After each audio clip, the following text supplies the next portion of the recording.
Hey guys, welcome back to whatever this is, and on today's episode, we're talking about, finally, something that I ordered, well, that should have been here a year ago.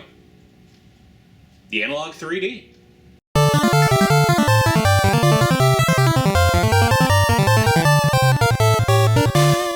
Hey, so with this episode, I did order this console when it first went up. I know at the making of this video, the fantastic colors are about to go live, which is fine. I would have gotten the black one anyways, which does kind of suck because maybe I would have liked the purple, but most likely I would have just gone with black because I want something that fits in my unit. But I'm not here to tell you, what the frames are like or how it handles everything. I'm just going to tell you my personal opinion and how I felt about it now that it's actually in my hands and I'm playing it and where my thoughts have gone on it. So with this unit, I can easily just tell you right off the bat, this makes playing N64 games far more enjoyable for me. I always had an issue, and I'm sure one of my videos with Julian came up, where I would talk about the N64, and I always had a bit of an issue with it, where it's like, it didn't run things great. I feel like it really, punched its weight a little too high, trying to do something that just really wasn't possible. But now, with this unit specifically, the fact it's able to push the RAM forward to the point where, some games, not necessarily this one, but some games that had really bad frame rate issues, that's now gone. The games are so much more enjoyable than they were previously.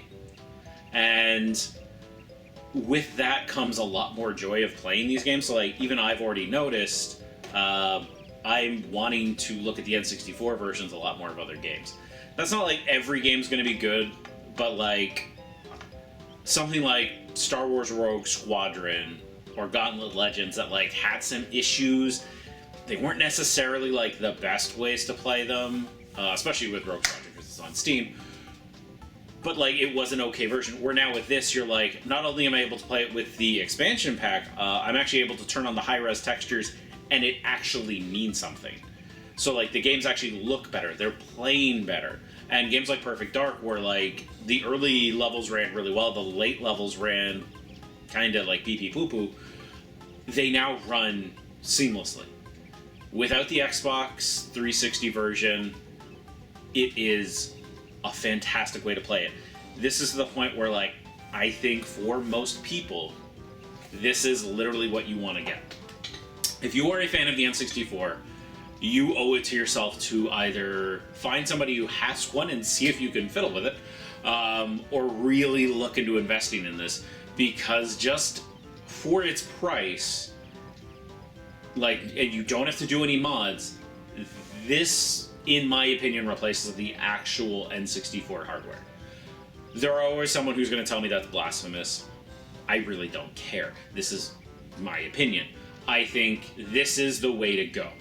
If you are an N64 person, as someone who was not an N64 person, my argument always used to be, I have Donald Duck Going Quackers.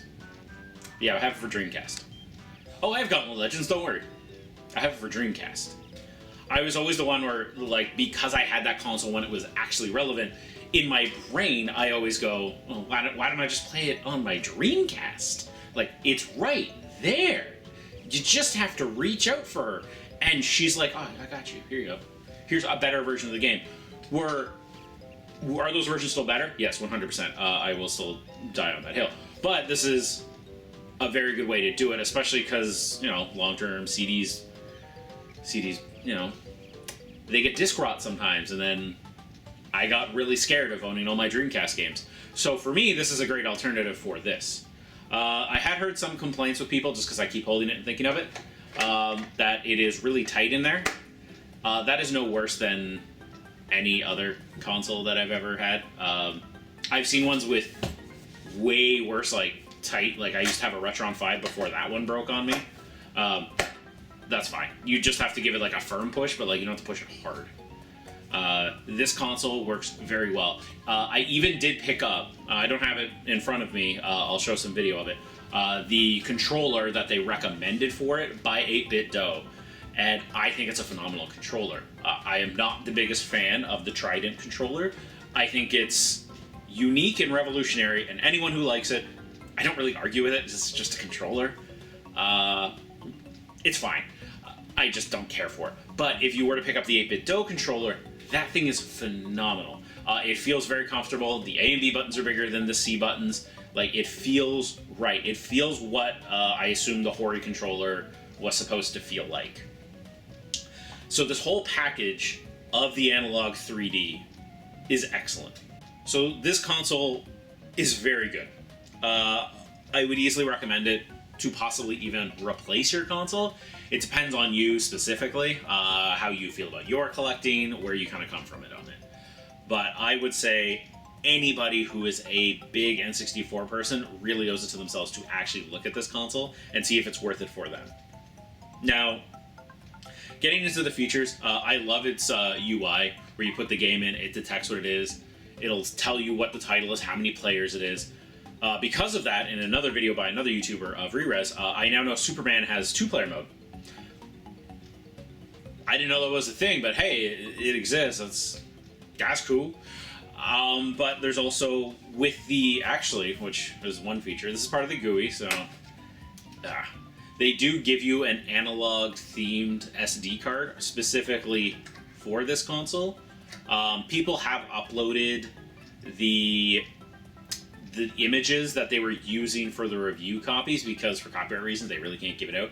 It leaked, I assume, by somebody. But I'm assuming eventually someone will come up with images to replace those with something probably a little nicer. But the interface on this is really cool. Your filters on it, I tend to just go turn off all filters.